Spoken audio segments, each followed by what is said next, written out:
પાલનપુરથી મોટા સમાચાર સામે આવી રહ્યા છે। આપને જણાવી દઈએ કે ન્યૂ પાલનપુરમાં ઢોલ નગારા સાથે લોકો પહોંચ્યા છે। મતદાનનો ઉપયોગ કરવા માટે સોસાયટીના રહીશો સાથે મળીને પહોંચ્યા છે।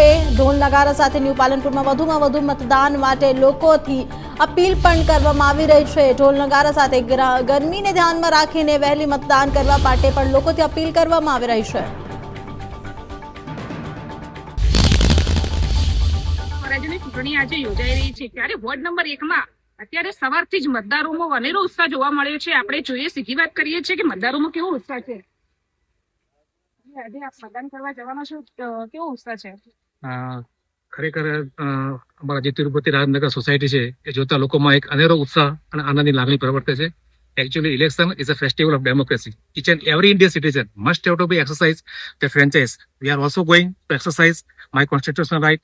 હું દરેકને વિનંતી કરું છું કે આપ પણ પધારો, તમારા પોતાના જે હક છે, કોન્સ્ટિટ્યુશનલ રાઇટ છે, એને એક્સરસાઇઝ કરો, સારા ઉમેદવારને મત આપો, જેથી કરીને તમારા જે પ્રશ્નો છે એને વાચા આપે। જી, આપણી સાથે બીજા પણ મતદારો જોડાયા છે। આજે કેવો ઉત્સાહ છે? આજે જબરદસ્ત ઉત્સાહ છે। લોકશાહીના પર્વ મહાપર્વના અંદર આપણે તમામ નાગરિકો પોતાના એક વોટ